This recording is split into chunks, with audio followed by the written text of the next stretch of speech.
The summer Good Day Seattle is hitting the road with Studio 13 Live, highlighting special places across the region. We're starting off our summer road trip in the beautiful Gig Harbor. Last hour, we checked out some local eats at Morso Bistro, but Brian McMillan, he's constantly on the move. The guy can't stay still. So, Brian, where are you now?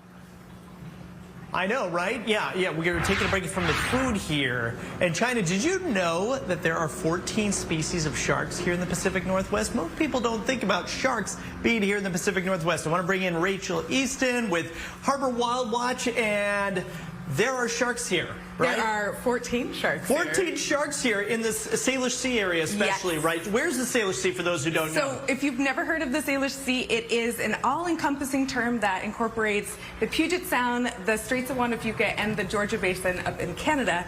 And we talk about it as a cohesive ecosystem, and that term came about in 2009, officially adopted.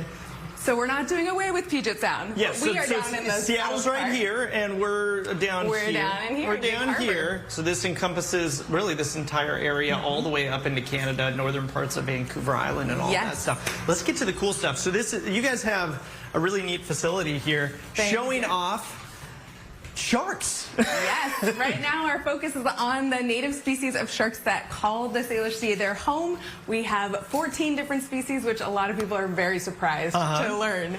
And you got some of the teeth on the wall here, and you got some other things to show us as well.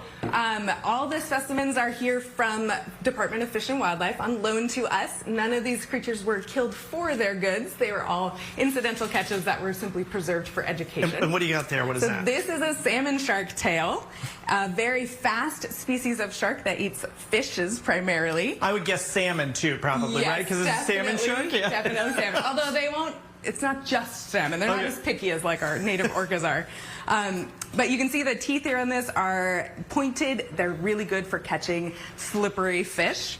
And then if we compare that to another fish-eating shark that gets much larger, this is the thresher shark tail. And notice the shape of the tail is significantly different. This is an adaptation for this fish to be able to slap schooling fishes out of the water. Really and neat. then turn around and scoop them up. And you said that most humans are never going to be able to interact, even those that try to interact with a shark here in the Pacific Northwest. So it's not something we have to worry about, right? No. If you're a swimmer who says, oh gosh, I really don't want to know that there are sharks here, pay no mind. You will not see a 6-gill shark, which is our largest, most dangerous shark species.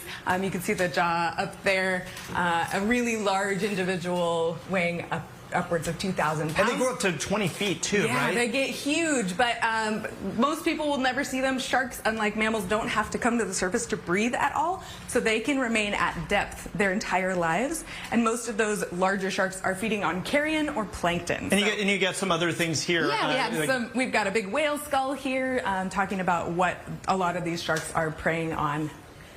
You guys do a bunch of stuff in the summertime as well, right? Come on over here. We got more to show you. But this is prime time for you guys because the sun comes out and you get more tourists, more field trips going on. So what other types of things do you guys do? Right now we're focused mostly on our school programs where we have students going out during low tide and they're exploring the intertidal zone. They're getting curious, they're getting their feet wet, and they're touching and exploring all of those amazing animals. And that's really the heart of what we do here at Harbor Wild Watch. We want to inspire stewardship. We want people to fall in love with the Salish Sea. And you can bring your kids in here. You can dig, right? That's one of the fun things. This is kind of our kid-focused area. We've got a little dig here, tons of facts and resources about sharks. There's a shark tagging activity that's really fun, where kids can learn about all the ways that we do research, and they can tag our Lydia shark here. I love how passionate you are about your job.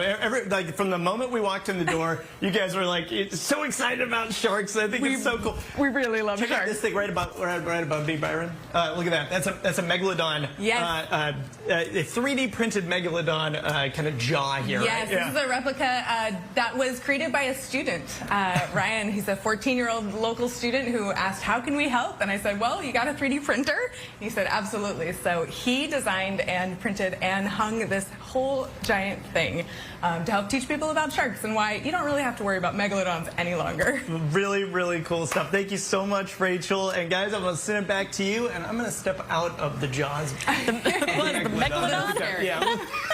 There's so many ways you can learn about sharks there. Hey, Brian, if they decided to sell food there, do you know what they should sell? What? Charcuterie boards. Oh! Yikes! And I love it, though. I'm done That's here. a good one. The charcuterie. Abby That's a good Cody. one. The chair is spinning around. That was great. No shame. I love it. Our We're here- producers are so sick of me this morning. Yeah. They're done. You're so much fun.